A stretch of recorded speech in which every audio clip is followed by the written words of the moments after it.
Coucou tout le monde, aujourd'hui on se retrouve pour parler 7e art. Ça faisait longtemps qu'on n'avait pas fait des vidéos comme ça à se parler, vous et moi. Et je me suis dit, suite à vos réactions hier sur Snapchat lorsque j'ai commencé à vous évoquer quelques noms de films que j'avais aimé regarder et que je vous conseillais vivement d'aller voir, réaliser une vidéo autour du cinéma, plus particulièrement du cinéma de catégorie thriller ou bien même d'horreur, ça pouvait pas être une trop mauvaise idée. Alors j'ai fait une petite compile de 7 films qui m'ont particulièrement marqué, que ce soit pour le visuel, que ce soit pour l'histoire ou que ce soit même pour le malaise que ça a laissé en moi pendant des années et aujourd'hui encore où je vous parle. Alors tous les films que je vais vous mentionner sont des films qui sont principalement interdits à moins de 12 ans, voire même à moins de 16 ans. Ce qui veut dire que n'importe qui ne peut pas regarder ces films-là. Si jamais vous êtes mineur, je vous suggère vivement d'aller demander l'autorisation de regarder ces films à un parent ou bien même un tuteur légal. Et quant aux autres, prenez vos responsabilités. Le tout premier film dont j'aimerais vous parler, c'est Feed. C'est un film que j'ai découvert quand j'étais adolescente. Et l'histoire tourne autour d'un pervers psychopathe dont le jeu pervers n'est que d'engraisser les femmes jusqu'à ce qu'elles atteignent l'obésité morbide. Il lance ensuite des paris sur internet pour que les internautes fassent des pronostics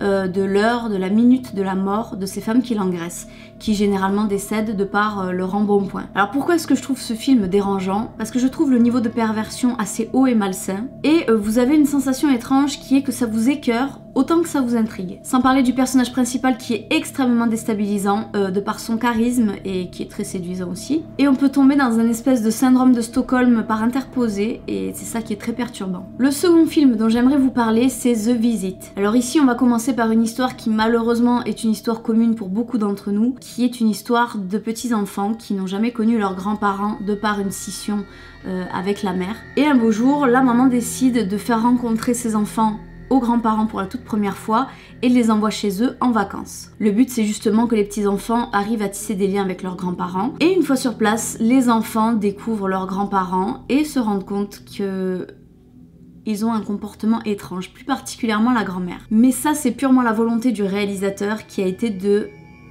nous distraire d'un côté pour mieux nous surprendre de l'autre sur la fin. C'est typiquement le genre de film qui détient un bon cliffhanger, je trouve, et je pense que vous saurez l'apprécier comme je l'ai apprécié moi-même. Pour être sincère, la fin, quand je l'ai vue, je ne m'y attendais tellement pas que je me suis repassé la dernière scène dans la tête plusieurs fois jusqu'à ce que je me mette à réaliser ce que je venais de voir. Le troisième film dont j'aimerais vous parler, c'est le film Funny Games. Alors, il y a deux versions à ce film. Une version de 1997, je crois, et une version de 2007 ou 2001, ou peut-être 2007 plutôt.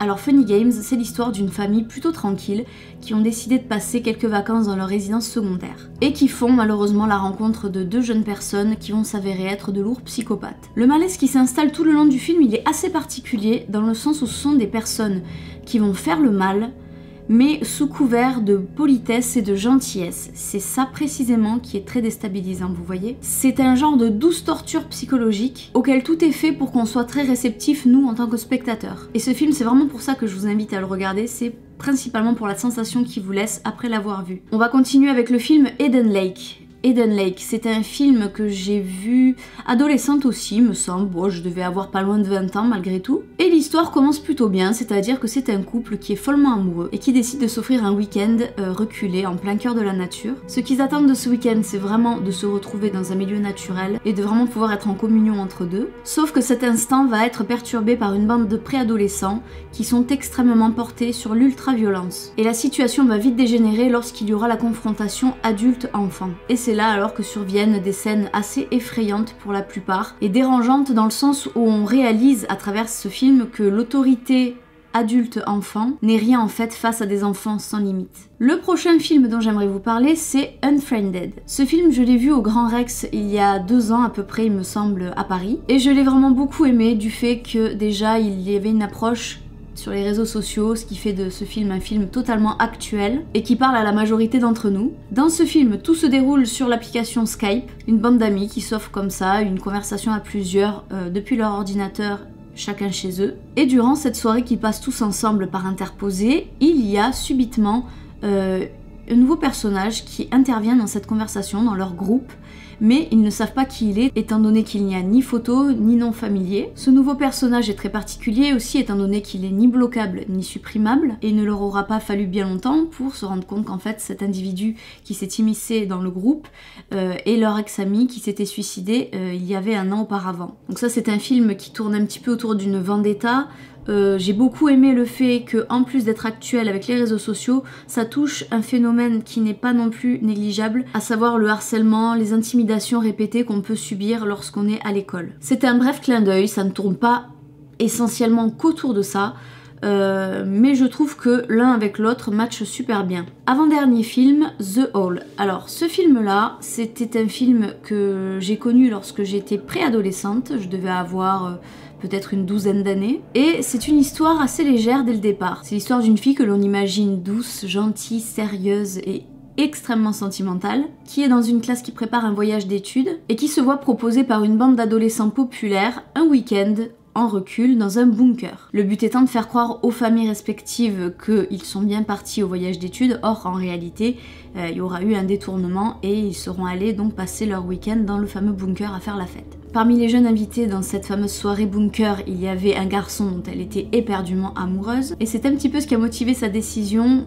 que de participer à ce fameux week-end. Sauf que dans ce bunker, rien ne va se passer comme convenu, et la seule chose que je pourrais vous dire, sans trop vous en dire, c'est qu'il faut vraiment se méfier des apparences dans ce film. Après, en termes de qualité, c'est pas un film que je qualifierais d'excellent ou d'exceptionnel, c'est clair. Cette personne-là, ce sont des sentiments que vous avez déjà sans doute vous-même ressentis et qui sont en train de prendre vie sous vos yeux dans ce film. Et enfin, j'ai gardé le meilleur, si on peut dire, pour la fin. C'est un film qui s'appelle VHS. Est-ce qu'on peut vraiment appeler ce film un film déjà? Pas la moindre idée. C'est un des films les plus what the fuck que je n'ai jamais vu de ma vie entière. C'est bien simple. Lorsque j'ai regardé ce film, je suis restée silencieuse tout le long. Et à la fin du film, j'ai été prise de tremblements au niveau du ventre et j'ai ressenti l'envie de téléphoner à ma mémé, mais expressément, tellement que je ressentais quelque chose de malsain dans tout ce que j'avais vu. Ce film, clairement, il est inexplicable. Il n'a aucun fil conducteur, aucune logique. Et c'est précisément ça qui le rend effrayant. Vous êtes confronté du début jusqu'à la fin à des images qui n'ont ni queue ni tête, aucun sens, et qui dégagent quelque chose de profondément malsain. La fin est assez brutale, aussi brutale que le commencement, vous ne comprenez même pas ce qui vient de se produire que le film est déjà terminé. Si vous avez envie de vivre une expérience aussi intrigante que la mienne, ben alors VHS c'est vraiment un film que je vous conseille de regarder. Et c'est déjà fini, donc j'espère que je vous aurai fait découvrir parmi tous ces petits films des nouveautés. Pourquoi pas que je vous aurais donné envie de redécouvrir certains films que vous connaissez déjà. Je vous propose de venir participer dans l'espace commentaire en me disant à votre tour quel est le film le plus malaisant, le plus inquiétant, le plus déstabilisant que vous n'ayez jamais vu de toute votre vie. Et surtout si vous connaissez un de ces films que je vous ai cités, n'hésitez pas également à me donner votre avis sur le film, ça permettra justement de faire une moyenne plutôt que de se contenter uniquement de ma propre opinion. J'espère aussi que ce genre de vidéo vous aura plu, si c'est le cas n'hésitez pas à m'en faire part, comme ça j'essaierai peut-être de vous proposer plusieurs styles de vidéos, playlists, films, voilà, de ce que je peux regarder, pourquoi est-ce que je les ai regardés, pourquoi est-ce que j'aime ça. En attendant, je vous fais de très gros bisous, je vous laisse à disposition tous mes réseaux sociaux et nous on se dit à bientôt dans une très prochaine vidéo.